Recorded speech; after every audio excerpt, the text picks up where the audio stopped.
Kaleshwaram project పైన తెలంగాణ ప్రభుత్వానికి national dam safety మధ్యంతర నివేదికను అందజేసింది. ఇక మేడిగడ్డ, అన్నారం, సుందిల్లా బ్యారేజీలకు సంబంధించి ఎలాంటి చర్యలు చేపట్టాలో ప్రభుత్వానికి సూచించింది. వర్షాకాలం దృష్టిలో పెట్టుకుని మరమ్మతులపైన గైడ్ లైన్స్ ను కూడా డ్యామ్ సేఫ్టీ అధికారులు జారీ చేశారు. అయితే ప్రాజెక్టులో దెబ్బతిన్న పిల్లర్లకు మాత్రమే కాకుండా మిగిలిన వాటికి కూడా ప్రమాదం లేదనుకోలేమని స్పష్టం చేశారు.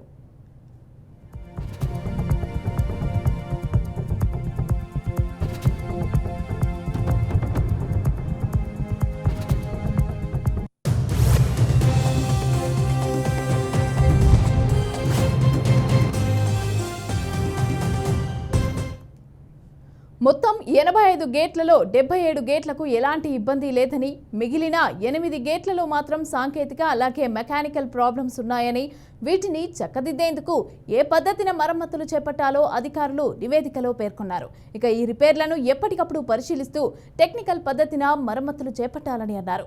మేడిగడ్డ బ్యారేజీలోని 7వ బ్లాక్లో 15 నుంచి 22 పిల్లర్లు దెబ్బతినడంతో వాటిని రిపేర్ చేసేందుకు గాను గేట్లను పైకి ఎత్తివేయాలని అన్నారు. ఇక 20, 21 నెంబర్ గేట్లను ఓపెన్ చేయడానికి వీలు లేనందున వాటి స్థానంలో కొత్తవి అమర్చాలని ప్రభుత్వానికి సూచించారు.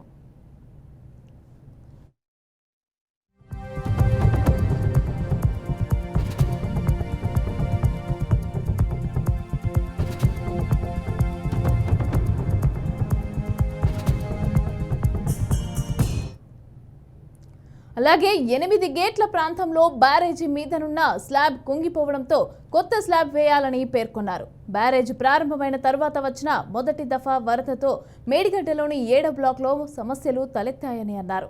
వాటిని అప్పటికప్పుడే గుర్తించి మరమ్మతులు చేపట్టి ఉంటే మిగతా పిల్లర్లకు ఎలాంటి సమస్యలు ఉండేవి కావని అధికారులు పేర్కొన్నారు.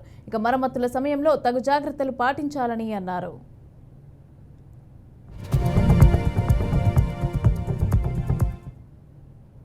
రైట్, దీనికి సంబంధించి పూర్తి డీటెయిల్స్ మా ప్రతినిధి వాసు అందిస్తారు. వాసు,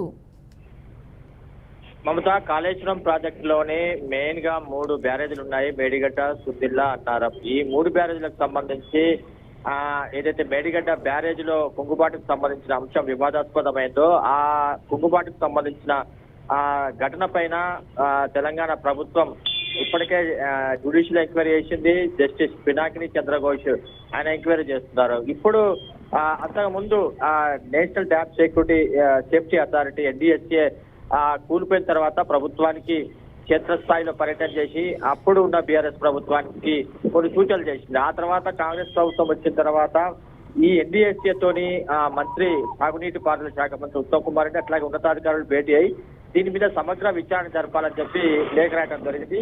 ఈ 3 బ్యారేజీలకు సంబంధించి ప్రధానంగా ఇప్పుడు ఆ NDSA మధ్యంతర నివేదిక ఇచ్చింది. ఈ మధ్యంతర నివేదికలో మేడిగడ్డ బ్యారేజీలో ఏదైతే కుంగుబాటుకు సంబంధించిన పిల్లర్స్ ఉన్నాయో ఆ పిల్లర్స్ అంటే మొత్తం 8 బ్లాక్లు ఉన్నాయి. 8 బ్లాకుల్లో బ్లాక్ కి 10 పిల్లర్స్ చొప్పున దాదాపుగా 80-81 పిల్లర్స్ ఉన్నాయి.